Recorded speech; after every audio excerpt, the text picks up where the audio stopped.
eu quero apontar algumas contradições para poder pensar uma criminologia crítica no Brasil.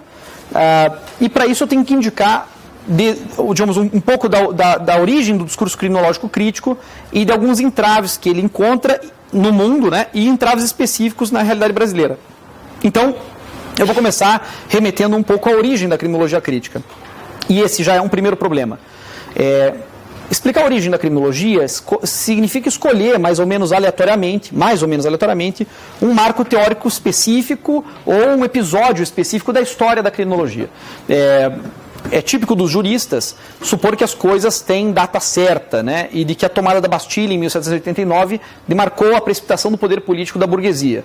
E aí você tem dificuldade em entender a Revolução Gloriosa de 1666, que aconteceu, né, um século antes, e você não consegue explicar como é que pode um processo que deveria ter acontecido naquela data, né? O jurista é aquele cara que acha que se o iogurte for vencer amanhã, hoje à meia-noite, as bactérias fazem assembleia extraordinária e definem a inutilidade daquilo, né? Alexandre Moraes da Rosa brinca com isso, dizendo que ele viu, né, ele testemunha esse fato, tinha uma placa impróprio para banho aqui e estava um menino na praia e aí veio o pai, né, tirou e colocou ele em outro lugar e ele falou, o senhor é jurista, né? O senhor acha que cruzando esse limite aqui não está contaminado, né? Quer dizer, quem dera a história fosse marcada por sincronias tão demarcadas, assim, para dizer, aqui surgiu a criminologia crítica. Nem a própria criminologia, como origem específica, né? Já em 1935, Alfred Lindsmith falava do mito lombrosiano em criminologia crítica, e todo mundo acha que Lombroso é o pai da criminologia. E tem bons motivos para pensar que talvez não seja, porque se você parar para pensar que a base que informa a teoria lombrosiana é o darwinismo, o Darwin estudou na Escócia e foi lá que teve a primeira repercussão das suas teses no campo da medicina forense, que tinha um conteúdo criminológico forte. E aí, bom, tudo bem, no caso do Lombroso é menos controverso, de fato parece que Lombroso começou mesmo o caminho da criminologia como conceito tradicional, que é, e aí está a primeira definição da aula de hoje, criminologia é o estudo das determinações do crime. É claro que como se estudam as determinações do crime, o que é crime, qual a condição para fazer essa pesquisa, mudou muito, né? Aí do final do século XIX até hoje, mas desde então até hoje, e provavelmente para sempre, enquanto houver criminologia, criminologia é uma ciência, não é como direito, que é uma técnica, pelo menos na definição de ciência e técnica que eu vou apresentar a vocês, a ciência da criminologia, como criminologia crítica, vou ter que escolher um marco que não é exatamente coincidente com a maior parte da literatura no Brasil sobre isso. A criminologia nasce com Lombroso, e desde Lombroso até hoje é o estudo das determinações do crime. Claro que com a criminologia lombrosiana, eu estou falando de uma criminologia que nasce dentro do paradigma científico positivista. E o que caracteriza o paradigma científico positivista são basicamente três características.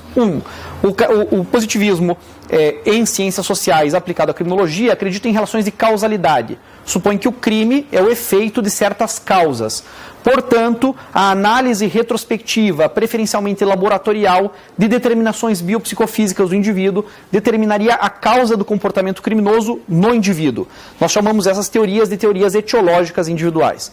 De outra sorte, aqueles que foram assim, além da dimensão motivacional do sujeito, ou determinada por hormônios, ou genética, enfim, hereditariedade, ou qualquer forma de conformação biopsicofísica, doença mental, epilepsia, uma série de explicações foram apresentadas aí no final do século XIX, então falando 1800 e bolinha, né? No final do século XIX, para explicar o comportamento criminoso. Com o desenvolvimento disso, especialmente até a primeira metade do século XX, essas teorias naturalmente migraram pela insuficiência dessas explicações para teorias que a gente chamaria hoje de teorias de médio alcance, que são teorias etiológicas sociais, que supõem que o crime é um produto social de determinações sociais cumulativas que vão acumulando no sujeito a ponto de precipitar um comportamento desviante. Será que ele não teve o amor da mãe ou teve amor em excesso?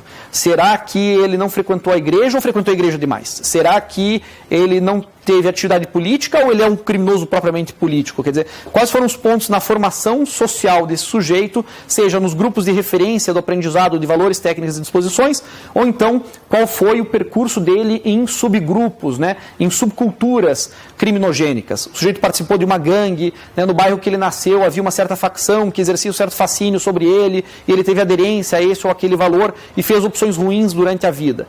Então a criminologia de médio alcance é uma criminologia explicativa que dá um pouco conta do crime, não é uma criminologia descartável, cuidado com isso, né? Muito criminólogo crítico pega, inclusive, as teorias etiológicas individuais e joga no lixo.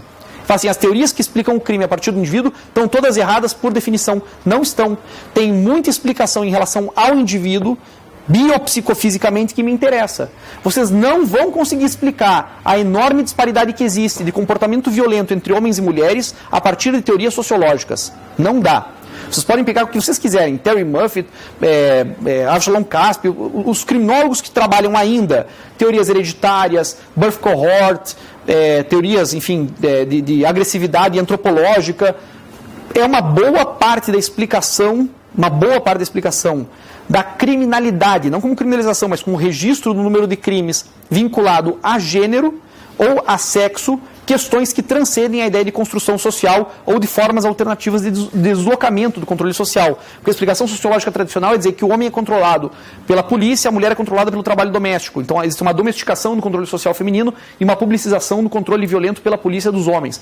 Isso é em parte verdade, isso pode ter algum alcance explicativo, isso não dá conta da enorme disparidade que você tem em diferentes contextos históricos, em diferentes períodos, né, do registro da existência da civilização, sempre a predominância do que o sociólogo do desvio chamaria de atividade desviante típica masculina. Então você não pode simplesmente dizer que o positivismo foi superado, que ele não é mais interessante e como paradigma não tem nada a oferecer.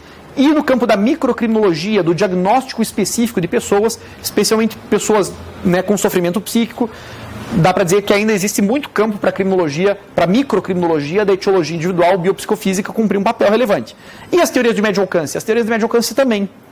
As pessoas, de fato, modulam o seu comportamento de acordo com expectativas e realizações de uma ética, porque a ética é a prática concreta de valores concretos, vinculado a um grupo ao qual está afiliado, a traumas pessoais ou a processos de socialização que foram por um sentido ou outro, ou por meio da associação diferencial de técnicas e valores, dependendo do tempo e intensidade. A criminologia tradicional não morreu, continua sendo reformulada, ainda é bastante financiada. Basta pensar o financiamento que Cambridge recebe, por exemplo, para manter lá o Dunedin Longitudinal Studies, que é o principal estudo de amostra longitudinal por ano de nascimento, que tenta ver, né, na carreira de uma pessoa quais que são os turning points que fazem uma pessoa cometer um crime ou não, ou depois de cometer um crime voltar a cometer um crime ou não. Esses caras, longe de serem caricatos, ganham com frequência o prêmio Estocolmo de Criminologia. O prêmio Estocolmo de Criminologia é um prêmio de $1 milhão, é o equivalente ao Nobel da Criminologia. O Zaffaroni já ganhou, mas também já ganhou Terry Murphy, né, essa psicóloga que diz que dá para prognosticar comportamento violento em meninos aos 4 anos de idade. O que é desesperador, né? Porque você pensa, coloquei meu filho na escola, chegou o boletim e eu acabo de descobrir que eu pari o bebê de Rosemary, né? Porque o teu filho é o demônio, daqui a pouco ele vai... Quer dizer, e aí, claro, quando eu vi o estudo da Terry Murphy pela primeira vez, fui falar com o meu orientador na Alemanha, eu falei, pô, Sebastião, essa mulher deve ser o demônio encarnado. Quem é que faz esse tipo de pesquisa? Ele falou, não, você não conhece, ela é um doce de pessoa. Eu falei, não, por que alguém pesquisa isso? Ela falou, não, porque ela quer encher essas crianças de amor. Eu falei, não, ela quer encher essas crianças de amor, mas tem um monte de gente que quer colocar essas crianças em mini-jaulas, porque são... Ele falou, mas aí está uma questão da criminologia como ciência. Criminologia como ciência implica ter uma posição ética, ter uma perspectiva político-criminal, mas você não pode interditar a evidência. Tem um monte de estudo criminológico cujos resultados eu não gosto, não defendo, não sustento, mas ou eles estão metodologicamente errados, ou eu tenho que dar um significado social concreto para eles. Estão de acordo? O que caracteriza a criminologia como uma ciência é que a evidência contrafática me obriga a reformular o meu pensamento. No direito não é assim. O direito afirma, por exemplo, a dignidade da pessoa humana. Enfim, para quem está fazendo o curso de direito, é o salvo-conduto do burro. Não sabe a explicação na prova, escreva que é a dignidade da pessoa humana. Por que não podem ser antecipados precatórios? Deve ter a ver com a dignidade da pessoa humana. A dignidade da pessoa humana é a explicação que meio que serve para tudo. Prova de constitucional, então, é uma beleza. Né? Uma vez o ministro Joaquim Barbosa me deferiu uma liminar em habeas corpus para trancar uma ação penal porque violava a dignidade da pessoa humana. Não sei como violava a dignidade da pessoa humana, mas se ele diz, eu aceito a decisão dele de soltura, certo? Dignidade da pessoa humana é um argumento que você coloca quando não tem uma explicação, porque parece que... Agora, dignidade da pessoa humana de verdade, faticamente, você aceita isso? Faticamente, a evidência é contrafática. Porque eu dizer, eu tenho a mesma dignidade que Hitler? Eu não. Né? Eu gostaria de pensar que eu sou melhor que ele. Né? Você tem a mesma dignidade. Do ponto de vista fático, da tua experiência histórica, isso não existe. Dignidade da pessoa humana é uma imposição de um dever ser, que deve ser imposto como dever ser normativo, mas que não tem lastro na realidade. Nós tem a mesma dignidade, o cara que vocês vão sair da faculdade aqui, vai ter um gente dormindo aqui na porta. Se você tem a mesma dignidade que eles, como é que isso é suportável isso? Stanley Cohen explica, né? Tá no seminário, ele vai dizer como é que a gente cria mecanismos para não ver o sofrimento dos outros. No livro chamado States of Denial. A história é maravilhosa, porque Stanley Cohen sai de casa para colocar o lixo na rua, na África do Sul, né? E ele vê um homem mexendo no lixo. E ele volta para casa assustado, lá com seus 6, 7 anos de idade. Fala para a mãe, tem um cara comendo no lixo, né? Ele aprendeu como criança que o lixo não se come, que é o lixo, e tem um cara comendo no nosso lixo. E a mãe dele fala, não, é que nosso país é assim mesmo, e dá um jeito de viabilizar aquela quer dizer, existem recursos retóricos, né? Não, o problema não é meu, o governo do Estado que não cria penitenciárias. Todo mundo tem um artifício retórico para não se sentir responsável. Ou seja, materialmente a gente nega a dignidade da pessoa humana, assim que, mas olha, nem se sair, aqui já, pela exclusão e integração das pessoas que podem ou não participar desse ambiente privilegiado de ensino, certo? De alguma maneira a gente cria esses espaços, cria justificativas para esses espaços e convive relativamente bem com isso. De maneira que a dignidade da pessoa humana é um imperativo ético, uma ordem mandamental normativa, mas que não é produto. É produto da experiência histórica, né? Se pegar, por exemplo, os japoneses na Segunda Guerra Mundial não acreditavam nisso. O Japão imperialista não dizia que todas as pessoas são igualmente dignas. Ele dizia, só é digno quem tem honra. Quem não tem honra não é digno. Por isso que eles tratavam tão mal os prisioneiros de guerra. Por isso que eles não aceitavam que alguém se rendesse. Porque se você se rende, você não tem honra. Se você não tem honra, você não tem a dignidade humana para existir. Se mate. Né? A lógica é impositiva para negar essa característica essencial. Depois do Holocausto, os franceses pensaram, não pode ser assim, né? Tem que ter uma característica essencial à humanidade que o diferencie da possibilidade da sua reificação, da possibilidade da sua redução a um mero objeto, a um mero cadáver. Pessoas não podem ser tratadas como animais. Pessoas não podem ser reduzidas a uma condição inorgânica. Elas têm que ter um atributo que os anteceda na sua existência. E isso seria a existência da dignidade do próprio ser humano, que começaria no nascimento, embora mesmo antes, na figura humana, a gente já reconhecesse em sua formação a possibilidade de atribuir a ela essa mesma dignidade. Me faço entender? A criminologia nesse sentido é uma ciência, porque se eu tiver evidência contrafática, eu tenho que reformular minha teoria ou explicar por que metodologicamente ou teoricamente, a conclusão da pesquisa não coincide com a minha. Eu conheço um estudo muito bem fundamentado, esse livro está na 13ª edição e eu não vi nenhuma boa crítica contra ele até agora. O sujeito demonstra que nos Estados Unidos o fato de poder se portar concealed weapons, né, não só levar armas, mas levar armas de maneira oculta, produziu uma redução no número de furtos. Ou eu digo que a pesquisa dele está errada, quero saber por quê, porque não parece. Realmente as correlações que ele estabeleceu nessa abstração empírica que ele faz, porque não é sociologicamente qualificada, mas essa correlação que ele faz parece verdadeira, o livro consegue se confirmar, cada vez que ele lança um livro ele rebate as críticas e tem me convencido nas sucessivas edições de que as críticas não atacam. A questão é, e você vai concordar então que as pessoas tenham arma no Brasil? Nem pensar. Nunca, jamais. Por quê? Porque não é porque eu tenho evidência criminológica que eu posso, a partir disso, detonar políticas criminais em outro contexto a partir dessa informação. E aí nós estamos criando a divisão entre criminologia e política criminal, certo? Criminologia estuda as determinações do crime. O que faz a política criminal? Estabelece estratégias para prevenção, repressão e tratamento das consequências da criminalidade e dos processos de criminalização. Então, criminologia quer estudar por que o crime acontece. Historicamente foi focado no indivíduo, seja o indivíduo socialmente configurado, seja o indivíduo em suas determinações endógenas. Exógenas ou endógenas, o problema do crime era o criminoso. Quando se deram conta que o sujeito criminoso não tinha CPF, não tinha domicílio fixo, não tinha cor, não tinha gênero, não tinha classe, que o criminoso podia estar em qualquer lugar, porque passava por um processo de rotulação de quem era criminoso ou não com sucesso, ela se reconfigurou. Mas continua sendo o estudo do que determina que alguns sejam criminalizados ou não, tenham ou não praticado crimes. A política criminal é diferente. Ciência se faz a partir da dúvida. Política se faz a partir da convicção.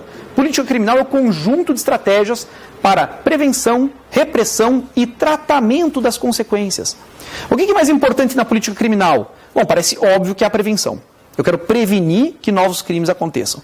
E para prevenir que novos crimes aconteçam, eu tenho que ter um conhecimento suficiente da realidade do crime e da criminalização para poder interferir nesse processo. É por isso que um bom trabalho de criminologia crítica tem que ser propositivo. É por isso que ele não pode terminar com novos problemas, à guisa de conclusão, né? Você tem que terminar com propostas. Se você não conseguir ser propositivo, se só interessa compreender o mundo para transformá-lo, se você não consegue indicar caminhos de transformação, eu vou dizer que você não compreendeu direito.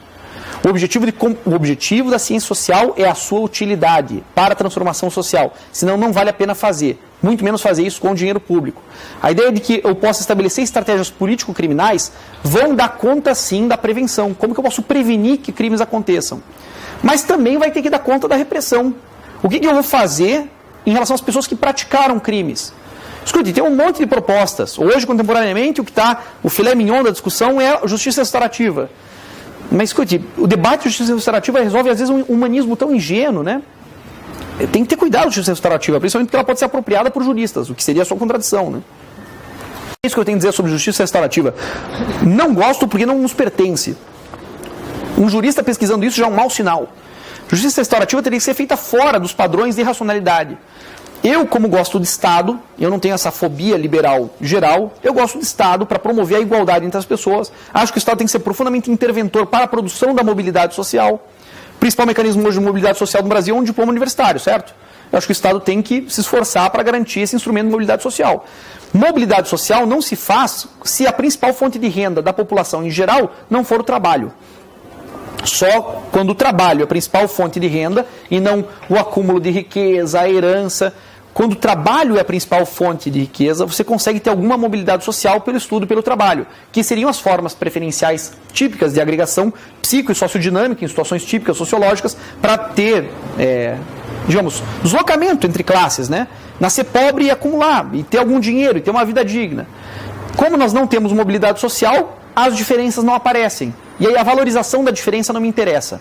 É por isso que eu me oponho ao discurso liberal idealista típico de emancipação das pessoas sem antes nivelamento de classe.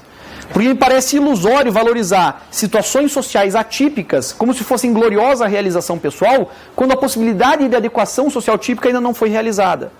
Em outras palavras, eu estou aderindo à tese do Florestan Fernandes, que eu julgo ser o maior sociólogo brasileiro de todos os tempos. E o Florestan dizia, eu prefiro criar formas para que as pessoas marginalizadas tenham integração social típica do que ficar valorizando existências sociais atípicas. O que significa isso? O Florestan diria, olha, ao invés de valorizar uma existência familiar atípica, eu prefiro permitir que todo mundo possa ter a cornflake family, né? A família margarina. Aquela que acorda às 9 da manhã, passa a faca na manteiga e ela desliza, não está congelada, aquela porcaria, quando você faz a torrada, depois ela estraga porque você passa, né? Para que pudesse ter uma vida exatamente como se vende de maneira universal. E depois que todo mundo pode ter essa vida, aí interessa o direito de negá-la. Dizer, eu não quero ser isso. Eu não quero integrar dessa forma. Eu não quero ser assalariado. Mas você tem condições de ser assalariado para começar a conversa? Garantir que todo mundo possa ter um emprego vem antes de poder dizer que o bom é ser autônomo e PJ. Né? Quer dizer, a primeira coisa seria garantir formas de integração típica, porque promovendo a igualdade, as diferenças podem emergir. Quando você tem desigualdade, e aí você tem a valorização da diferença, você tem uma forma de cooptar a produção contínua de desigualdades com pequenas e pontuais emancipações, que de emancipação tem muito pouco. Daí porque o eixo de articulação disso tem que ser sempre ao nível da exploração e não da opressão, que pode caracterizar uma ou outra forma de exclusão social por identidade. Claro que deve ser mais fácil para esse que vos fala isso, porque eu, por acaso, tenho todos os predicados que são vistos como positividades ou negatividades, dependendo da perspectiva, em relação à realização pessoal. Porque eu sou homem, branco, cis, hétero, etc. E isso me descredenciaria para poder expressar na prisão histórica da minha experiência o que eu não tenho valor em termos sociológicos. Eu não concordo com isso. Concordo que a ciência social tem que ter objetividade e na pesquisa objetiva das determinações sociohistóricas concretas em relação ao crime, ela tem que propor uma política criminal alternativa que não só previna o crime e a criminalização, muitas vezes reduzindo o processo de criminalização, que em si pode gerar piores resultados do que o fato em si, mas também pensar a repressão. E a criminologia crítica no Brasil não pensa a repressão, ela quer renunciar a isso, porque ela acha asqueroso o objeto. Eu não quero falar sobre prisão, eu odeio prisão. Alguém vai falar sobre prisão. Tem um episódio histórico muito interessante que pode servir como metáfora para ilustrar isso.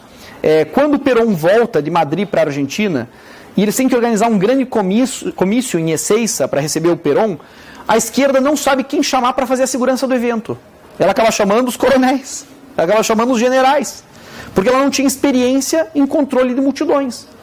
A esquerda tem que ter uma proposta de polícia, a esquerda tem que ter uma proposta de prisão.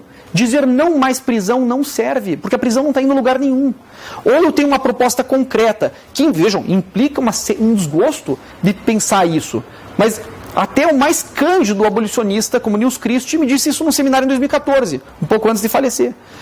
Ele falou isso num seminário e ficou todo mundo chocado, né? Meu Deus, o Nils Christie, essa entidade que dá vontade de levar nos braços um abolicionista cândido do norte europeu, dizendo: a esquerda tem que pensar uma política migratória, que significa que nem todo mundo pode entrar.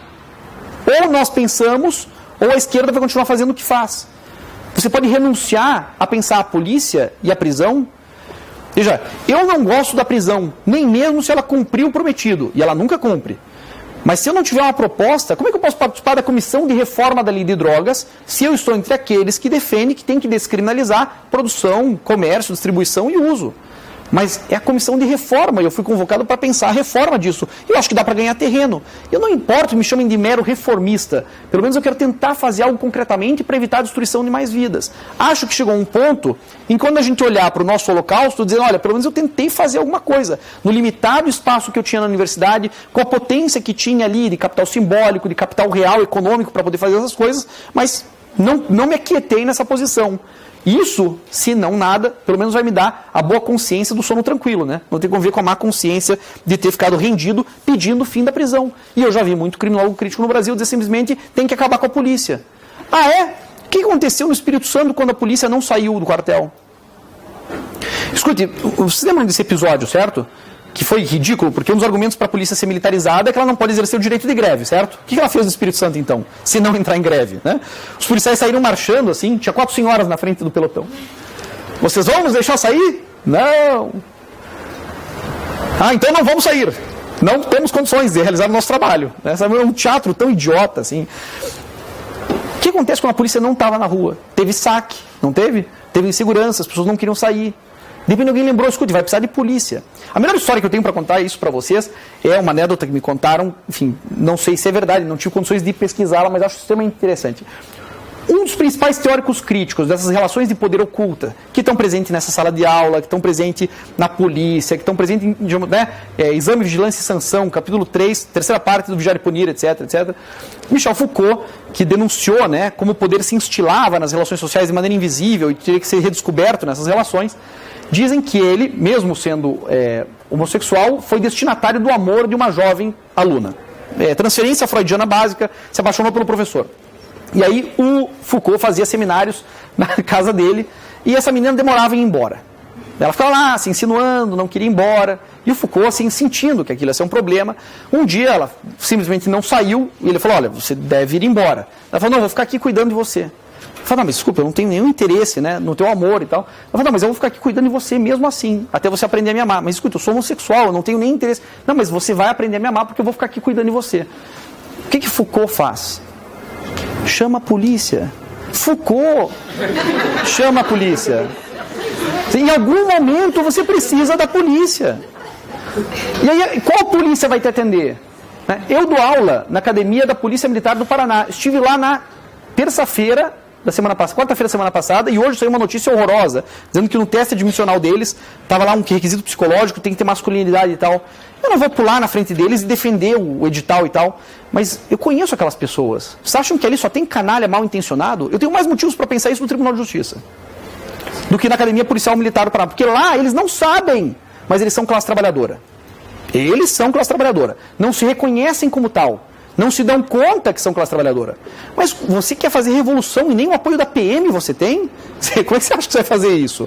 Se eles são as... Né, quer dizer, a esquerda não quer falar com o evangélico. Chama de crentelho, acha que é alienado. Escute, vá falar com um pastor na periferia e esse cara vai te dizer exatamente qual é o problema daquela comunidade.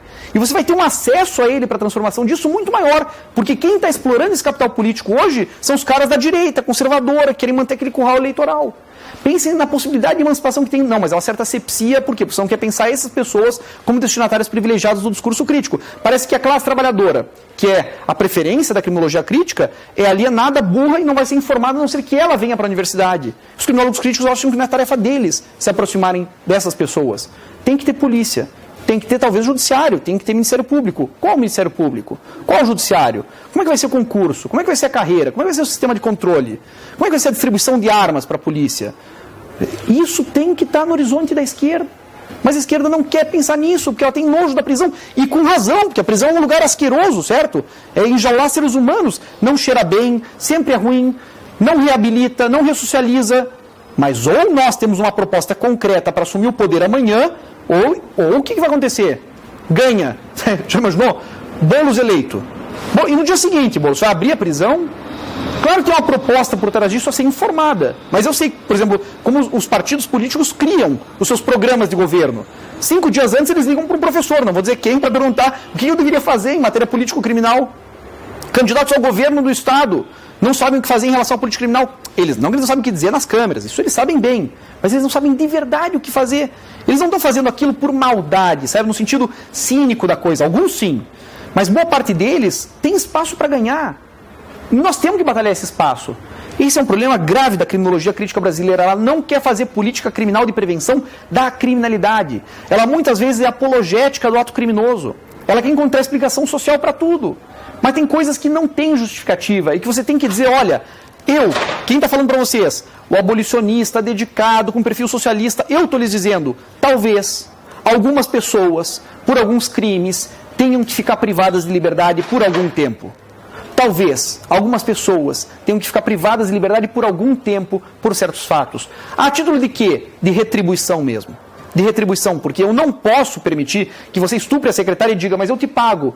Porque essa pecúnia não resolve esse problema. E nem forçar para cima dos dois justiça restaurativa, porque quem disse que as condições ideais do discurso vão estar ali, especialmente se existe tal disparidade de classe entre essas pessoas para fazer a mediação disso? Quem não interessaria receber um valor enorme em dinheiro se salvasse os teus filhos da miséria por conta de um ato de indignidade que você sofreu como violência? Isso é justo? Quer dizer, talvez algumas pessoas tenham que ser privadas de liberdade, mas não em jaulas, pode ser num lugar como fica o terrorista norueguês, sabe? Um quarto de sala, se ele quiser um videogame, tá bom, o que ele quer, uma TV? Tá bom, mas só pode ficar vendo Faustão no domingo, quer dizer, formas cruéis de exercício, mas com condições, certo? Algo nós temos que pensar sobre isso. Se nós não pensarmos uma programação, como é que nós vamos responder à demanda por punição que parte de pessoas que são vítimas, mas não são reconhecidas? A mulher pede punição porque é vítima de violência sexual. E eu vou dizer, não, você é esquerda punitiva, eu não posso aceitar isso. Mas escute, essa demanda é legítima. Como que ela vai se articular? Veja, a Maria Lúcia Caram tem razão na crítica dela. Quando ela escreveu aquele artigo, o alvo dela era muito certo. Eram pessoas que achavam que podiam subverter o sistema criminal, e isso não dá. Mas você não pode ignorar a demanda por punição. Poxa, esses dias bateu no escritório, mas assim, era uma condição que necessitava um outro tipo de advocacia que pudesse estar presente no local. Pessoas que realizaram uma ocupação de terra, porque não tem terra, foram abordadas, né, por serviçais pagos por um sujeito que era latifundiário da região. Tiveram seus narizes e mãos cortados, sabe? Escute, há uma demanda por punição. Se alguém chamar isso de esquerda punitiva, me desculpe, eu não estou nesse barco. Há uma demanda por punição. Existe um pedido por justiça. Eu vou mencionar algo agora alegoricamente, né? Uma empregada doméstica, almoçando com você, na mesa de almoço diz, eu decidi que eu vou votar no Bolsonaro, falando sobre política. Por quê? Porque o Bolsonaro prometeu que vai empilhar uma pilha de corpos de traficante lá na periferia, onde eu moro. E eu tenho 2 filhos, e eu odeio traficante, e eu não quero que eles recrutem meu filho, então eu quero ver esses traficantes todos mortos, e o Bolsonaro prometeu que vai matar todos. Eu sou professor de criminologia, eu estou naquela mesa. Eu vou dar um discurso para a senhora dizendo, olha, minha senhora, e começa, né, o discurso do professoral e termina, e temos que descriminalizar todas as... Eu diria para ela, olha, cuidado, porque nessa pilha de corpos pode estar o teu filho. Que a polícia às vezes não mata exatamente o traficante. Então ela falou, é verdade. Né? Se deu conta de que, claro, veja, existe aqui um argumento forte para dizer, como é que você vai falar com pessoas da classe trabalhadora que não só são mais criminalizadas, mas também são as principais vítimas de crime? Vejam, o que a criminologia crítica descobriu no final dos anos 70, mas a criminologia crítica no Brasil parece não ter descoberto ainda, é que a principal vítima de crimes são as pessoas que também são criminalizadas. Claro que tem muito crime interclasse, né? O rico que produz crimes que destroem a vida dos pobres, seus fundos de pensão ou o que for. Né? E também tem pobres que praticam crimes contra os ricos, num semáforo, né, num farol, num assalto. Claro que existe, mas a principal quantidade de crime é intraclasse, seja classe superior ou classe inferior. Intraclasse.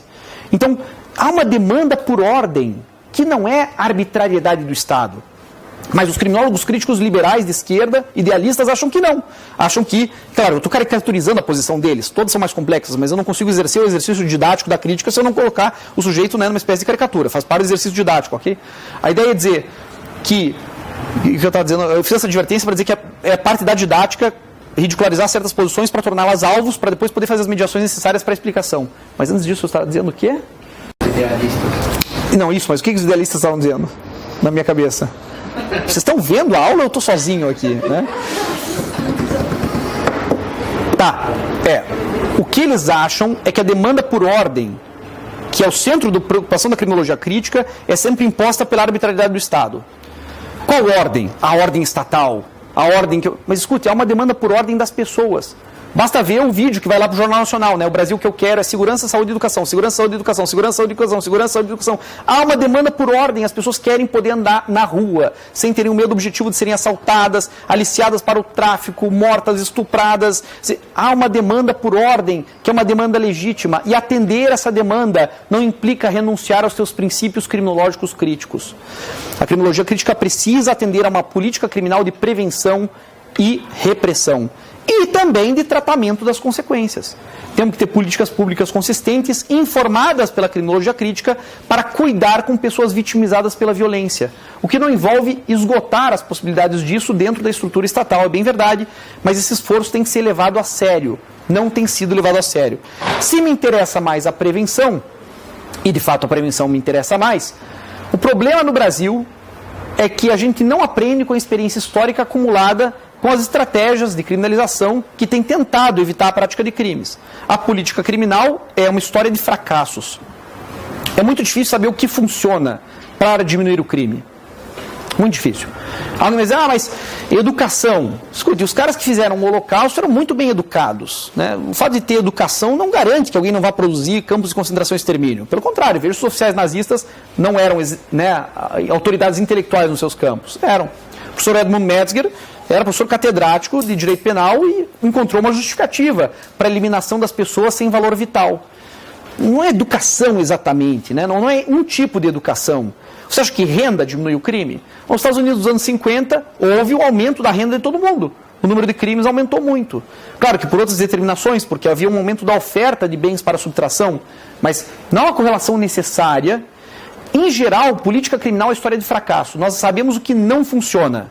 Mas o que exatamente funciona depende de pesquisa criminológica qualificada, e a gente não tem muito disso. Porque a maior parte dos criminólogos críticos brasileiros está fazendo etnografia fenomenológica, está indo na penitenciária, meu Deus, que lugar sujo, as pessoas aqui estão sofrendo muito. Vou falar com algum desses sofredores. O senhor sofre muito, sofro muito aqui, o senhor também sofre muito, há muito sofrimento aqui. Eles acham que a descrição da barbárie, que o relato qualitativo disso é conhecimento. Isso não é. Isso é descrição dessa realidade. Eu preciso de imaginação criminológica, eu preciso de conceitos, categorias para entender a realidade. Desafio vocês. Procurem trabalhos em criminologia crítica que tenham proposto categorias. Categorias de análise. Não definições e conceitos, categorias de análise. Eu vou lhes dizer uma coisa, e isso dá para fazer até no mestrado. Tem um mestre na Federal do Paraná, chamado Renato de Almeida Freitas Júnior. A dissertação não ficou tão boa quanto poderia, porque tem um déficit teórico ali e tal. Mas esse cara conseguiu propor uma categoria. Quando eu li esse trabalho, sabe, com uma centelha no cérebro, falei, escute, tem gente fazendo teoria ainda. Olhem só. Se vocês pegarem qualquer currículo de criminologia no Brasil, vai estar lá, livro número 1 para entender a prisão no Brasil, Vigiar e Punir do Foucault. Livro 2, Irving Goffman. Livro 3, Christian Zykes. Com sorte aparece Roger Matthews 4. São praticamente inúteis para entender a prisão no Brasil. Por quê? Primeiro, porque no Brasil não tem a menor perspectiva de um modelo panótico. Você tem que falar com o líder da facção para poder entrar no final da galeria. Nem a ministra do STF entrou, porque não conseguiu autorização. Que panótico é esse que eu não consigo vigiar o final da galeria? Já viram dados estatísticos de prisão no Brasil? De uma hora para outra, desapareceram 100 mil presos da prisão. 100 mil. O Maracanã inteiro de presos desapareceu da conta. Como é possível isso? Nem a quantidade nominal de presos eu sei que tem. Que controle panótico que eu tenho para a produção de corpos dóceis e úteis? Segundo, qual penitenciária no Brasil sequer tentou uma vez produzir corpos dóceis e úteis para reintegração no capitalismo industrial? Não existe. Aí o cara vai dizer, quero estudar o fracasso da ressocialização no Brasil a partir de Foucault. Inútil, porque já é um truísmo. Esse é um problema de um trabalho típico. O cara vai dizer, marco teórico e objeto. Não escreve essa merda. Não vale a pena. Porque se você tem um marco teórico e um objeto, conhecendo o marco teórico, você não vai dar. Talvez aqui, ou uma outra frase mais inspirada. Mas entende como isso é a rendição da teoria? Eu pego, vou ler A Prisão a partir de Foucault. Eu sei exatamente onde vai acabar isso. Dizendo que a penitenciária no Brasil não consegue realizar a ressocialização. Isso é suposto. Qualquer pessoa que passa ali perto. Mas não falando disso, mas posso falar do Sykes ou do Goffman, né, a ideia de instituição total, de que a prisão é um lugar isolado, que reconfigura a personalidade do sujeito, produz a mortificação do eu, aprende uma nova subjetividade. Esse efeito, a prisionalização no Brasil, só existe para pessoas para as quais a prisão é uma possibilidade. Como nós que estamos aqui, certo? Em geral. Para nós a prisão é uma possibilidade. Para muitos uma possibilidade remota. Você poderia dizer, eu nunca vou ser preso? Eu vou ser preso? É muito remoto, eu posso ser preso. Esse é o pressuposto de uma teoria que diz que a prisão é uma instituição total. Para quem mora na quebrada da periferia, a prisão não é uma possibilidade, é uma constante. E o Renato propôs a ideia de prisão-presença. Ele diz, olha, meu pai foi preso, meu irmão foi morto pela polícia.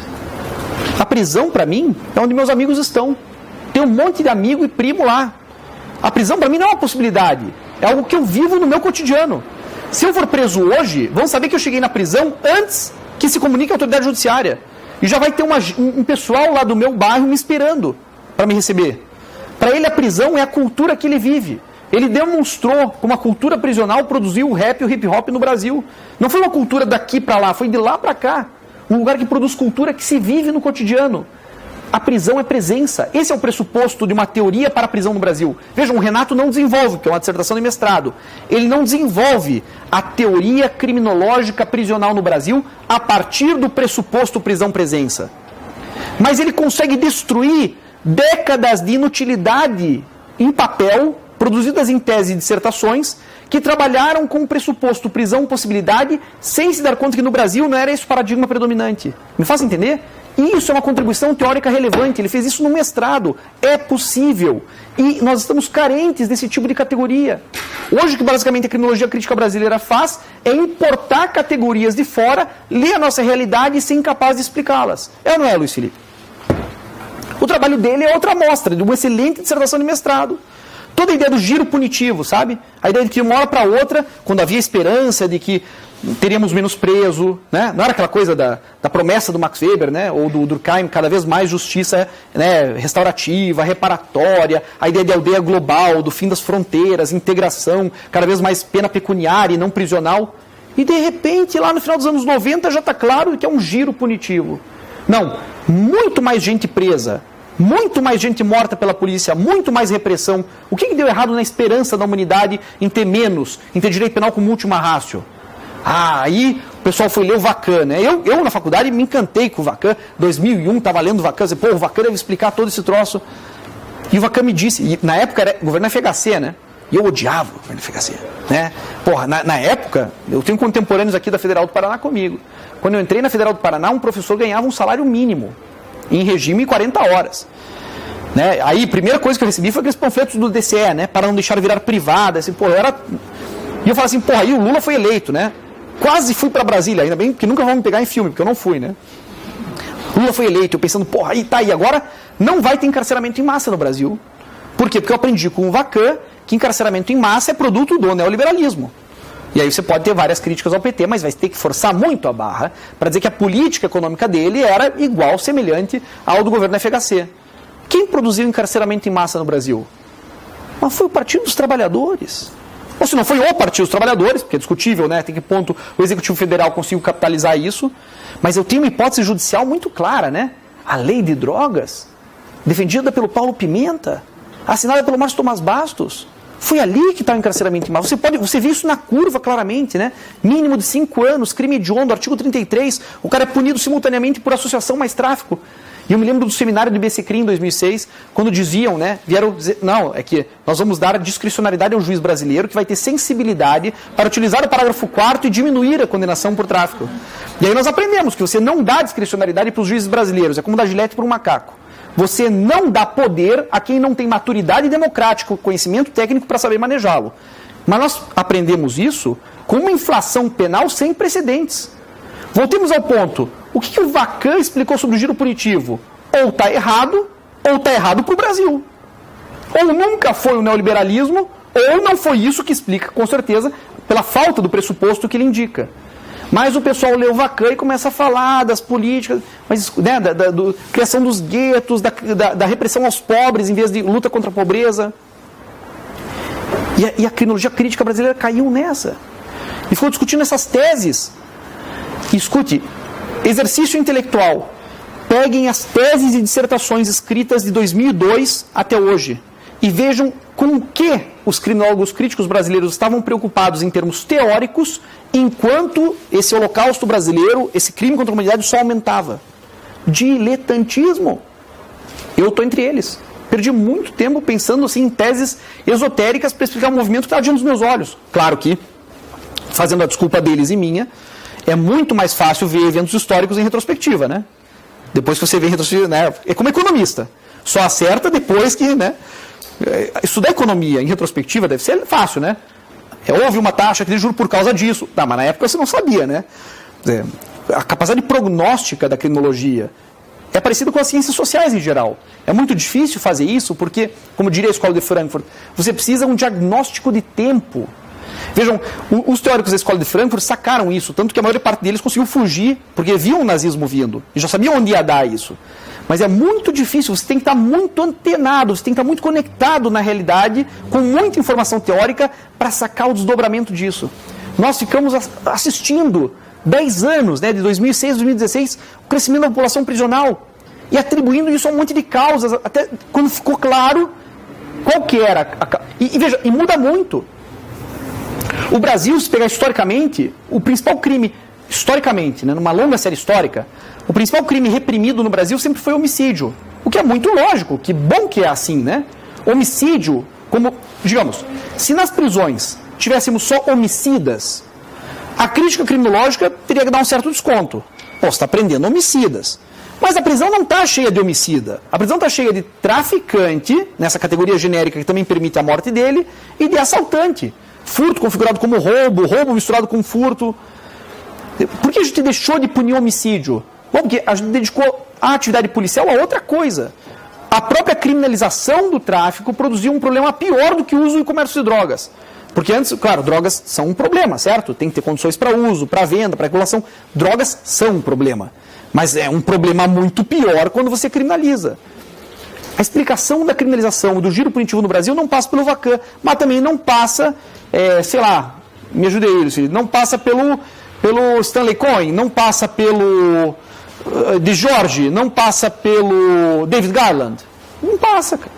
Mas nós vamos fazer seminário sobre esses caras, certo? Ah, professor, por que nós vamos ler esses caras? Escute, porque você não pode fazer crítica da prisão sem ler o Foucault. Você acabou de dizer que o Foucault não me escute. Não é porque ele não nos explica que você não pode ler. Ou melhor, não deve ler. Porque uma coisa que o Adorno me ensinou é que você não supera uma tradição sem nela se inscrever. Você não vai conseguir superar a tradição criminológica crítica da prisão para uma explicação teórica da prisão no Brasil se você não dominar o caldo cultural teórico que o precede. Então você vai ter que ler tudo com a vantagem que você tem de que você consegue ler eles e nós. Eles não nos leem. Não estão muito interessados, a não ser que seja a criminologia South, né? Feita dessa episteme do Sul. Essa vantagem estratégica do estudante de criminologia no Brasil tem que ser aproveitada. Isso é uma condição para levar a criminologia crítica brasileira a sério. Eu não quero uma criminologia crítica no Brasil. Eu não quero pegar o programa, sabe, sei lá, da London University em criminologia e dar para vocês. Eu faço isso na graduação, em todo caso. Porque daí, quando eles saem da graduação, eles têm condições de entrar no mestrado lá, se quiserem. O meu compromisso na graduação é habilitar o estudante do Largo São Francisco a poder entrar em qualquer pós-graduação do mundo que ele queira em criminologia. É um curso de formação em criminologia. Na pós-graduação, eu não quero isso. Por isso que eu tenho que supor que vocês dominam esse discurso que é preciso que seja superado. Mas a superação disso não vem pelo desprezo do arsenal teórico que eles oferecem. Implica pensar que a condição da produção de teoria é a nossa realidade miserável. E eu acho, e aí é uma intuição, porque precisa ser desenvolvida, eu não tenho isso desenvolvido. Hoje minha pesquisa criminológica está em outra área, que não é propriamente essa. Eu acho que nós temos que olhar para o judiciário e o Ministério Público e a polícia de um jeito que nós não olhamos ainda. Porque eles têm sido elementos catalisadores da criminalização. O papel que eles cumprem aqui não pode ser reduzido à explicação genérica de que eles aderem a uma ideologia punitiva. Me parece pouco. Existe algo na dinâmica das decisões. Eu tenho, por acaso, um doutorando que está fazendo exatamente isso. Vendo qual a dinâmica real, e por acaso ele é juízo, que ajuda um pouco a ter acesso a essa informação. Mas como é que os promotores alavancam isso, voluntário ou involuntariamente?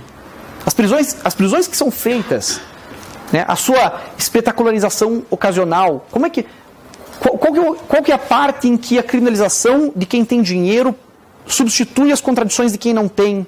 Quase como levantando a tampinha da panela de pressão para cozinhar mais tempo, né? Você alivia as contradições de classe, prendendo gente poderosa para poder fingir que você não faz exatamente o que você faz. Qual que foi a dinâmica prisional, né? Por exemplo, alguém estudou como se construíram penitenciárias no Brasil? Quem vendeu esses projetos? Por que eles foram escolhidos? Qual que é a relação que existe entre a dinâmica dessa estrutura e a própria prisionalização no Brasil, etc, etc, etc. Agora, tem criminólogos pesquisando isso, envolvidos a fundo nessas contradições e tentando propor categorias de análise, porque nós precisamos urgentemente delas. A criminologia crítica, como potência criminológica, ela nasce de um conflito que tem entre um criminólogo chamado Howard Becker e Alvin Goldner. Nesse debate Goldner-Becker, você encontra os principais motivos da relativa ruína intelectual da criminologia crítica em geral no Brasil. O que o Howard Becker dizia? A partir de um texto do Goldner, que chamava lá o Anti-Minotauro, o Howard Becker diz assim, olha, não existe pesquisador neutro. Portanto, o texto se chama Whose Side Are You On? Né, de que lado você está? Você tem que admitir de que lado está, e isso condiciona a validade dos seus argumentos. Então, se eu declaro compromisso com a classe trabalhadora, eu tenho que, em seguida, produzir uma teoria que só serve à classe trabalhadora. O Alvin Goldner responde ao Howard Becker dizendo, você está errado. Não é porque a neutralidade é impossível que você pode renunciar à objetividade.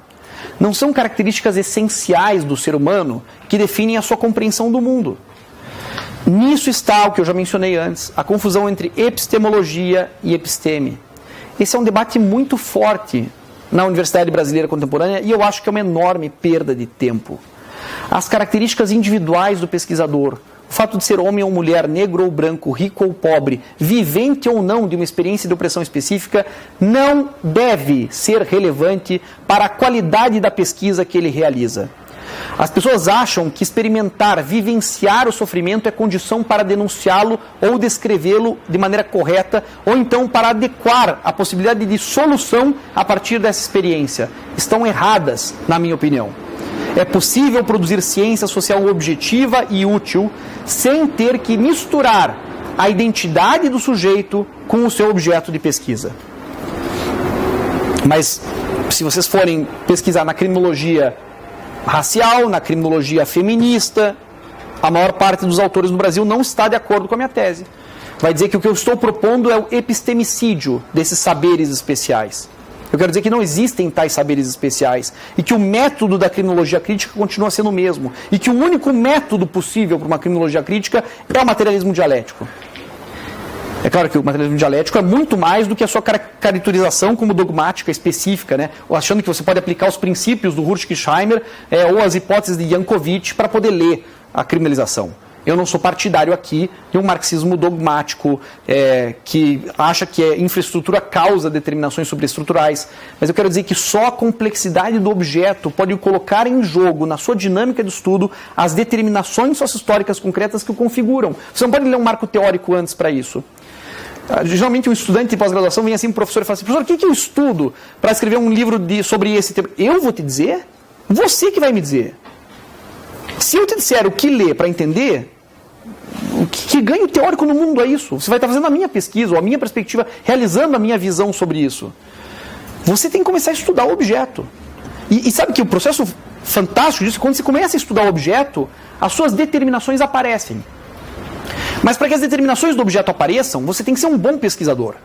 Se você tiver pouca cultura, pesquisador com cultura pobre faz pesquisa ruim.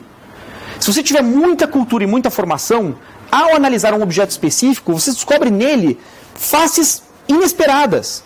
Isso não significa dizer que o objeto criminológico é multifacetado ou multicausal. Não, ele é complexo, porque ele tem determinações internas. O próprio processo de criminalização indica isso, né? É um processo de criminalização. Ele também está em movimento. Como é que eu faço a leitura dinâmica de categorias dinâmicas? Escute, a filosofia resolveu isso há muito tempo. E muita filosofia foi gasta para isso, dando de presente para os juristas que não sabem fazer isso direito. Dialética. É a única categoria móvel para ler realidade móvel.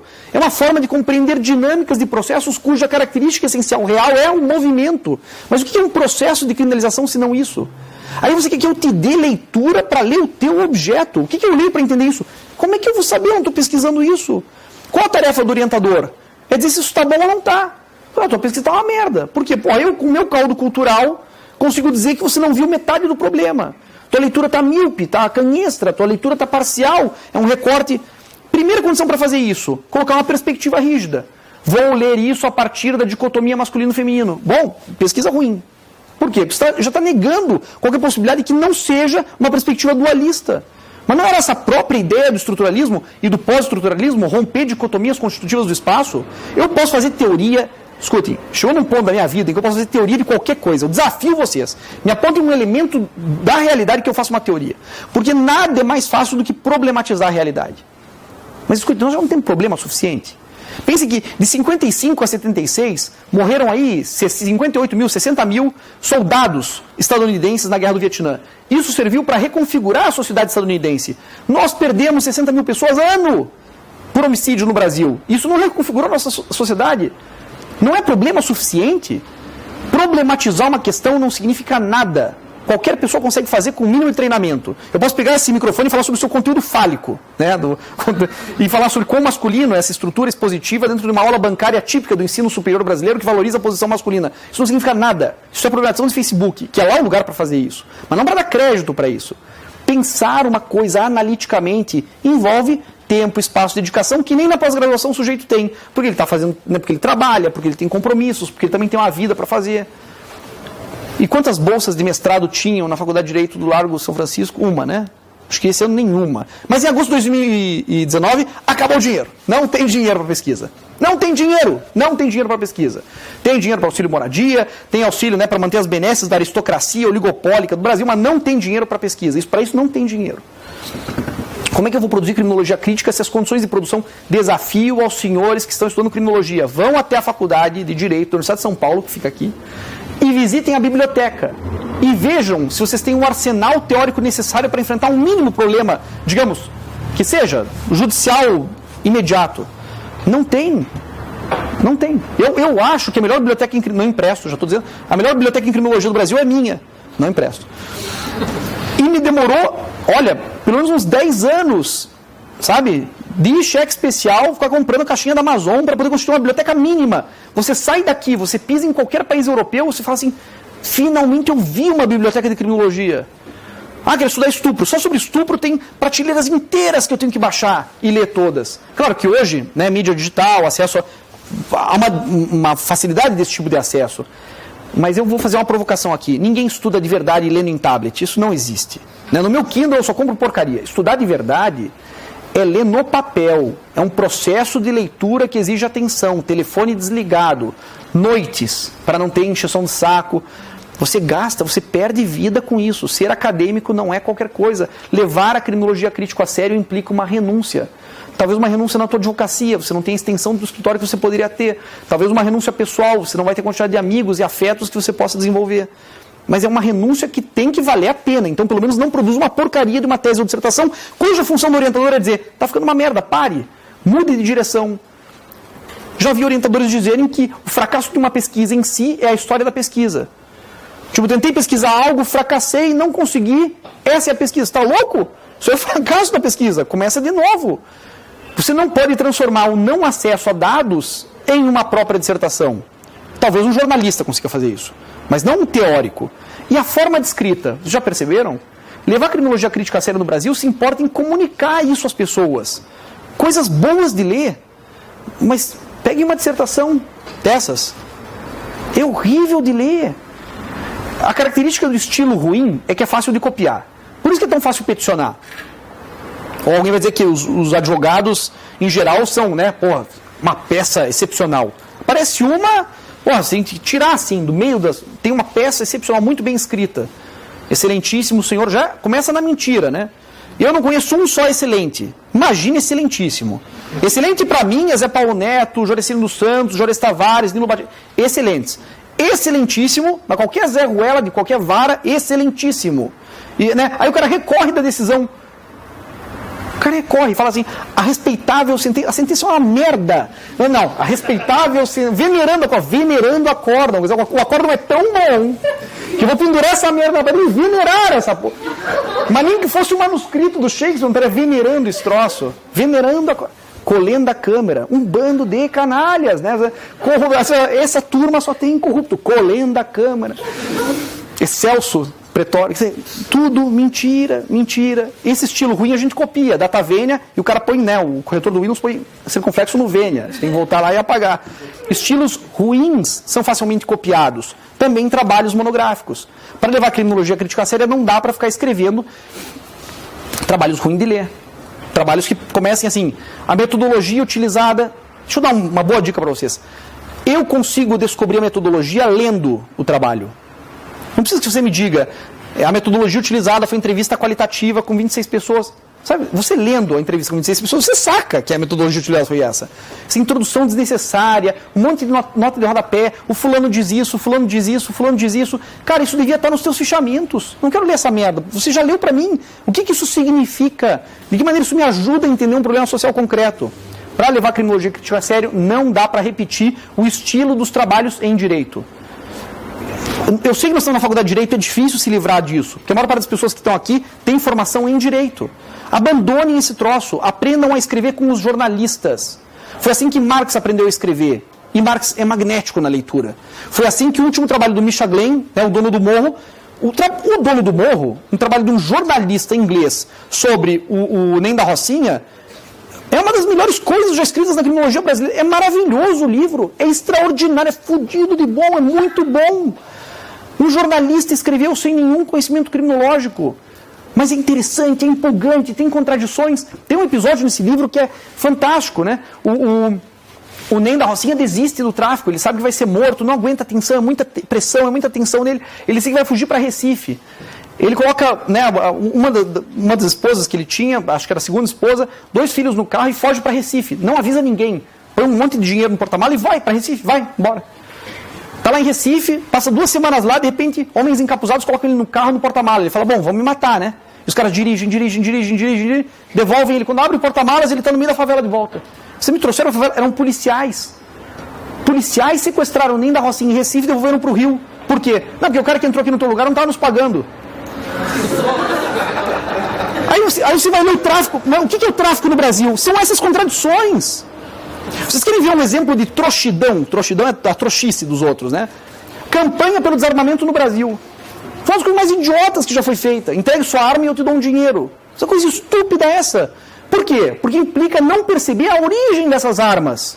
No final da campanha, tinha cara fazendo arma com lata de óleo de soja. Lembra? Óleo de soja tinha aquelas latas. O cara fazia arma com isso para trocar por dinheiro. Desarmando a população. Esse troço ganhou prêmio. Isso é uma idiotice. Não que não seja bem intencionado. Não que não seja bem intencionado. Respeito às pessoas que querem promover a mudança social, querem um país mais justo e seguro, que são da paz, tá tudo bem. Mas sem teoria criminológica de fundo, essas iniciativas ou são risíveis, no final da conta, historicamente, ou salvam, de novo, a má consciência de quem não fez nada. Esse típico pragmatismo do what works, tipo, vou ficar tentando um monte de coisa até funcionar. E o que funcionar, que funcione, depois eu acho uma teoria que explique. Sabe? Vou tentar fazer em política criminal. Vou dar mais treinamento para a polícia, vai que melhora. Vou dar uniformes novos, vai que melhora. Vou dar novas, vai que melhora. E aí depois eu encontro a teoria. Isso é política criminal pobre, porque é informada por uma criminologia pobre que não leva a crítica do estudo da criminalização a sério. Quero diminuir o número de armas, né? Vocês já pensaram como é idiota isso? Eu mencionava isso para a turma na graduação agora há pouco. Que de vez em quando você está vendo o jornal e aparece assim, o sujeito foi parado numa blitz e a polícia descobriu um compartimento secreto no porta-luvas onde ele carregava 80 quilos de cocaína. Assim, pô, como é que pode ser? Eu nunca fui parado numa blitz. Se eu fosse parado numa blitz, eles não iam abrir o porta-luvas para procurar um compartimento secreto. Dia desse, a polícia do Paraná descobriu, né, uma quantidade de cocaína dentro da caixa do sabonete Dove, né? Fala assim, escute, qual é a chance de você ser parado numa blitz e aleatoriamente o cara abrir a tua mala, fazer, sabonete Dove, deve ter cocaína. Ela abre o sabonete e faz, está aqui confirmado. Mas nem o Sherlock Holmes, não é possível. Claro, não é assim que se descobre droga, tem alguém dedurando isso. Então por que o cara dedura isso de vez em quando? Porque para a rota do tráfico ficar crível tem que sacrificar um de vez em quando. É uma espécie de acordo, está implícito nisso. Quem está estudando isso? Como a polícia brasileira finge prender traficantes para poder manter rotas do tráfico na qual ela mesma consegue se locupletar com o tempo. Isso é pesquisa criminológica. Não fica falando que a gente tem que, sabe, genericamente descriminalizar a droga, etc. Eu preciso entender a dinâmica real desse processo. A criminologia crítica brasileira está muito preocupada em afirmar o fim das instituições, ou ser reducionista. Mas qual que é o programa concreto? Essa é a categoria que eu proponho, a diferença entre abolicionistas utópicos e abolicionistas científicos. Os abolicionistas utópicos trabalham com a ideia de inacabado. Né? Eu tenho que trabalhar com unfinished, né? O Mathiesen diz isso, né? Inacabado, sempre inacabado. O porvir. A pesquisa criminológica tem que deixar em aberto. Não tem que deixar em aberto. Tem que responder concretamente. Vocês querem ver? Vou colocar alguém em crise aqui. Tem uma orientanda minha de mestrado que estuda o estupro. Você acha que comigo ela estuda o estupro? O estupro, assim, através do tempo e espaço? Não, né? Como é que você estuda o estupro? Se eu quero saber o estupro concreto, o estupro de verdade, que acontece no Brasil. Aí você você tem uma série de problemas para isso, né? Você vai analisar o registro do estupro ou vai fazer uma pesquisa de vitimização? O objeto dela é específico. Ela quer pesquisar o estupro praticado contra empregadas domésticas. Sabe por que é bom isso? Todo mundo meio que sabe disso, né? Aquela coisa da criada no Brasil, não tinha coisa de criada, empregada, mas não tem uma pesquisa sobre isso. Agora vai ter. Isso não é um problema importante ou relevante? Não tem milhões de casos assim?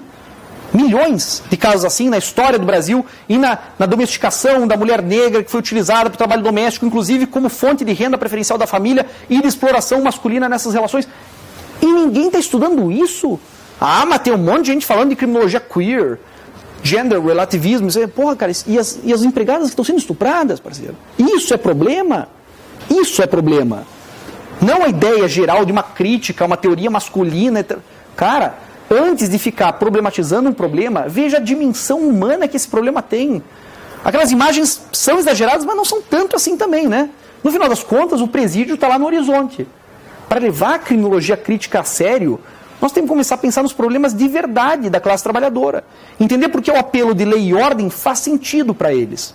E não ficar colocando essas formas vulgares de teorização que são típicas do liberalismo de esquerda, idealista, que não gosta do Estado. Eu acho que tem pouco Estado nessa relação.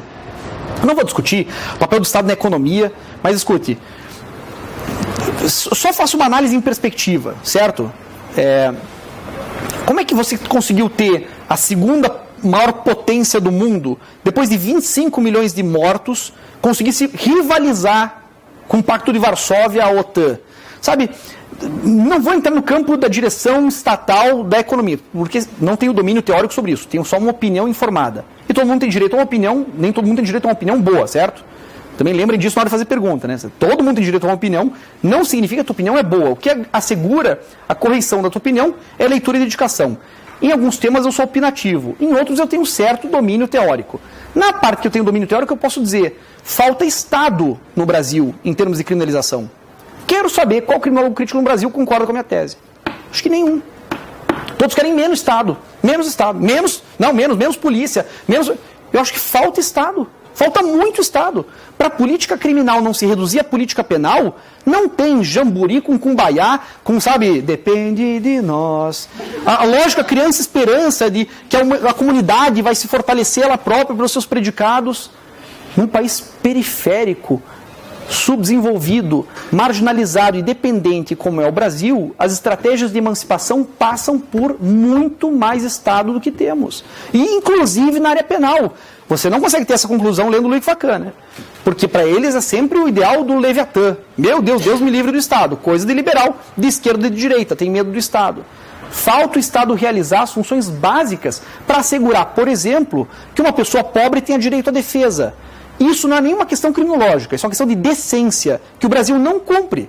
Porque se você é pobre, você vai ter que ter sorte para ver se a defensoria te alcança. Senão você vai pegar um advogado de última categoria, daqueles que usam, né, pad que usam aquelas cotoveleiras, porta de cadeia, que está louco para cobrar do Estado o mínimo honorário que ele tem para fazer um pedido de absolvição, pedindo justiça com 3 pontos de exclamação, né? Justiça. E com o nome do sujeito, assim... fulano e tal não alegará nada e provará sua inocência no final do processo. Daí 4 parágrafos da defesa dele. Se o Brasil não oferece isso para as pessoas, né, e você não tem o direito de ficar em silêncio, você não tem o direito a um advogado, esse nível ainda o Estado não realizou e os caras não querem mais Estado. Eu estou louco por muito Estado aqui. O Estado tem que entrar nas penitenciárias. Porque eu não posso permitir que a barbárie seja feita, gerida pelos bárbaros, que às vezes são muito mais civilizados do que a civilização. Isso é outra história. Mas, em algum momento, cooptar com isso vai cobrar um preço. Tudo bem, enquanto você tem um pacto não declarado sobre isso, você vai prorrogando a situação. Mas uma hora a conta vai vir. Hoje, bom, falei da Comissão de Reforma da Lei de Drogas, né? Todos os governadores do Estado dizem isso às autoridades políticas. Se o PCC quiser, ele para o meu Estado. Ele disputa capital político comigo. Até que ponto a gente pode fomentar essa desorganização relativa das facções para poder pensar o futuro? Quando, digamos, a faixa produtiva do país está encarcerada, morta ou não é produtiva. E manter essa economia, né, vulgar que não desenvolve as relações de produção, nem mesmo, porque daí no limite, né, dá para dizer isso, nem mesmo quem tem dinheiro no Brasil tem condições intelectuais de compreender o buraco no qual nós estamos enfiados. Então não dá para não levar a criminologia crítica a sério. Hoje a gente volta ao debate essencial da criminologia e diz, olha, entre a criminologia, entre os left liberals e os left realists, né, os realistas de esquerda, eu vou ficar com os novos realistas. Eu acho que nós temos que ter uma proposta para os processos de criminalização, mas também para a ideia de crime como comportamento. Nós temos que ter uma resposta e uma política formada em relação a isso. Se nós não ocuparmos esse espaço, ainda que isso seja fazer pacto com o diabo, e com o diabo quero dizer a social-democracia, ainda que a gente tenha que fazer uma espécie de coalizão, eu tenho que ter uma proposta rigorosa, científica para a transformação social. Não posso renunciar a isso no encastelamento teórico que a gente se propõe. E isso, agora eu vou dizer isso com todas as letras, e isso que no Brasil, como a ditadura nos emburreceu, e o debate criminológico típico que está acontecendo agora, né, entre criminologia, essa idealista da relativização estruturalista e pós-estruturalista, de um construtivismo vulgar, e uma criminologia que quer ser levada a sério, que tem problemas concretos para resolver, enquanto acontece esse debate, nós não tivemos que nos enfrentar ainda com uma oposição de verdade. Uma coisa que a gente descobre na teoria é que você tem a dimensão dos teus adversários, dos teus oponentes. O Brasil tem, do outro lado, gente imbecil. Programas Bolsonaro de criminalidade. É fácil bater nesses caras. Porque é tão ignorante, é tão burro, não sabe merda nenhuma. Eu jogo lá um par de categorias nele numa audiência pública, o cara cala a boca. Ele nem sabe como responder. Mas vocês saibam que existem opositores formados. Tem gente da direita neoconservadora com dados, com teoria. E um dia eles vão desembarcar no Brasil. E eles vão dar de galope na criminologia idealista. Porque a gente não vai estar preparado para responder os argumentos consistentes que eles têm. E tem alguns dados, por exemplo, que mostram que taxas de encarceramento mais elevadas efetivamente reduzem o número de crimes violentos. E aí? Você vai denunciar o enviesamento da pesquisa em termos metodológicos? Não vai ser suficiente. Você vai precisar já ter enfrentado isso. Agora vejam criminologia crítica brasileira. Isso já está à disposição. Porque os caras lá no norte da Europa e nos Estados Unidos já enfrentaram esse problema. Já enfrentaram o Richard Hammerstein, o James Wilson, o Charles Murray, já enfrentaram Broken Windows, já inventaram Thinking About Crime, já enfrentaram The Bell Curve e conseguiram vencer esses debates. Mas vocês estão informados sobre eles ou vocês estão informados da vitória desse debate sem lê-los? Você tem que ler os seus adversários reais e potenciais. Senão, quando eles aparecerem, enfim, não vai sobrar muita teoria crítica para salvar. Para concluir, dá para dizer que o atual conflito, o atual desafio da criminologia crítica no Brasil, primeiro é se constituir como criminologia pertinente ao Brasil. Ter por ponto de partida os problemas criminológicos brasileiros. E eu estou dizendo para vocês que eles são muito mais interessantes que os europeus. Por exemplo, eu tive num seminário do European Group há 3 anos, que o Grupo Europeu de Criminologia Crítica é um pouco o centro da criminologia crítica. E os caras estavam... Eu fui lá no seminário, e era tinha 2 palestras, que assim, eu falei, escute, que pena para esses caras que eles não podem fazer criminologia crítica no Brasil. Primeiro seminário era Reverse Bullying, bullying reverso. Você fala, que merda é bullying reverso? Bullying reverso é o seguinte, jovens homens que fazem bullying nas suas mães. Esse é um problema real? Isso é um problema que merece análise de um PhD? Segundo, não pode ser, não, segundo era pior. Vejam a minha perplexidade lá como latino-americano, certo? Olhando aquele seminário. Vieram falar do movimento antivacina. E eu pensando, idiotas, né? Terraplanistas, né? Vieram reclamar da perseguição penal por meio da mídia contra o movimento antivacina. E eu falando, mas esses caras tinham que ser presos mesmo. E a defesa dizendo, não, era um absurdo, que eles não podiam ter uma opinião antivacina e eles eram perseguidos. Eu falei, me escute, claro que você tem que ser perseguido, você está louco, é uma questão de saúde pública, você tem que ser, né, açoitado, você está louco, óbvio que não. Mas os caras não, eles queriam dizer que era um problema criminológico a criminalização do movimento antivacina. Isso não é que tem que criminalizar o movimento antivacina, ok? Mas esses caras merecem ser denunciados, merecem ser perseguidos. Não é tão simples o movimento, tem uma série de nuances, mas isso é um problema criminológico.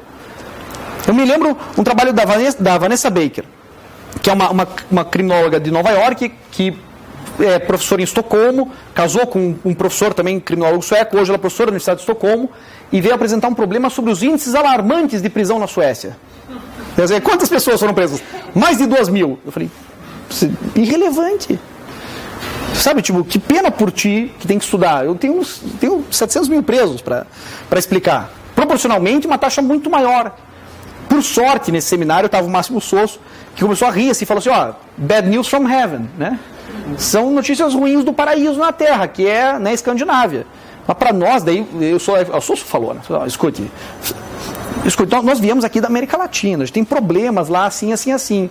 Para nós ouvirmos isso, não que, né, pelo amor de Deus, mas você entende que tem que... E aí, o nosso lugar é fazer uma criminologia que desafie esse consenso. Não por acaso, um monte de criminólogos do Reino Unido, dos Estados Unidos, da Alemanha, têm vindo ao Brasil para pesquisar.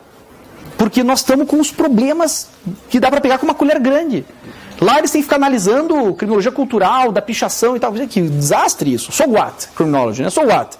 Mas aqui não, aqui tem... E vocês vão ver durante o curso, né, porque tem leitura obrigatória por conta disso, tem um monte de autores, livros em inglês, sobre criminologia crítica feita no Brasil, escrita para eles, muito melhor do que as que estão sendo feitas aqui. Isso não é diminuir os meus colegas pesquisadores ou a minha própria pesquisa. É dizer que talvez a gente tenha que dar consciência da verdadeira contribuição que nós temos para dar para o futuro, né, em termos de análise criminológica crítica. Tranquilo até aqui? Alguém tem alguma questão? Só não pode lamento, né? Pergunta. Não problematização.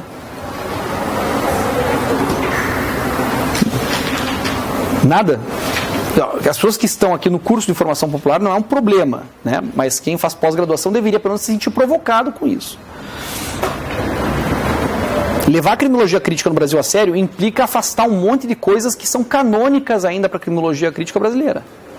Você vai perder certos amigos, né? Nós apontamos para o mesmo lado. Politicamente, tem uma série de prescrições com as quais eu concordo. E eu acho que o diagnóstico feito pela criminologia crítica no Brasil, em geral, está certo. Mas há um déficit teórico enorme que nós vamos ter que suprir. Ou nós, ou ninguém vai.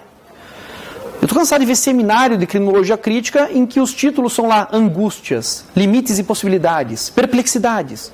Escute, está todo mundo perplexo, angustiado, né? Eu não quero angústia. Entraves epistemológicos. Por que não pesquisar? Que tal pesquisar? Que tal pesquisar? Ao invés de ficar entrando em entraves epistemológicos. Eu vi pesquisas assim, não, eu senti preconceito de formas distintas. Tá, mas como é que você mede isso? Qual o critério? Não, sentimento da percepção, vá para o inferno, não pode. Isso não vira pesquisa, isso não dá resultado, isso não propõe política. Não quero saber de angústias, desencantamentos, etnografias fenomenológicas vulgares, abstração de empirismo. Eu quero pesquisa sociohistórica concreta e o referente é sociologia. Daí a minha principal instrução a vocês.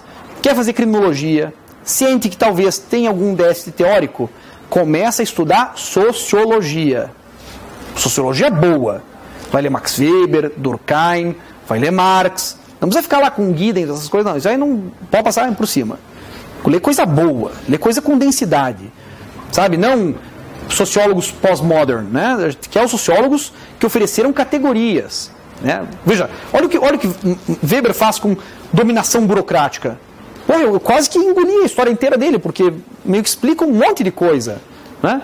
Vejam categorias como racionalidade em Weber. A categoria racionalidade em Weber é assim, sabe, é fantástica, é maravilhosa, dá para explicar um monte de coisa. Gramsci, né? Tem categorias fundidas. Gramsci dá categoria. Claro que para ler no Brasil vai ter que fazer as mediações necessárias, mas você aprende mais criminologia lendo sociólogos e sociologia tradicional do que fazendo criminologia crítica, lendo esse tipo de criminologia crítica. Agora, os grandes autores de criminologia crítica estão ao acesso, né? E, como eu disse, vocês vão ter que ler tudo e todos, né? Não tem como escapar, se não gastar muito tempo, né? nessa literatura de maior densidade. Tá bem até aqui? Então, Ebenezer, né? Até aqui nos ajudou o Senhor. Eu quero de novo agradecer a participação do curso de formação, né, da Defensoria Pública, que é o tipo de coisa que populariza o conhecimento, né, que torna isso mais acessível, que mostra que o espaço da universidade não é um espaço encantado, místico, ocupado por pessoas especialmente cerebrais, né, que com um pouco de esforço você consegue alcançar esse espaço. Motivar os alunos especiais, mestrandos e doutorandos a fazer o programa. Eu sei que essa hora você deve estar louco para desistir, puta, eu estou ferrado. Faça o programa, vai melhorar o teu nível intelectual. Te asseguro que quando sair do programa você vai ter crescido intelectualmente. Aproveita a oportunidade de fazer uma disciplina com todos os rigores próprios do ensino superior em uma universidade pública. No final do processo, vale a pena como ganho teórico em geral. Certo? Bom, com isso daí, em relação aos mestrandos e doutorandos, só vou pedir que vocês fiquem só para ver se tem alguma questão específica procedimental. Em relação aos outros, aí eu me despeço. E a gente se vê em outros textos e contextos que eu espero que sejam mais frequentes. É isso.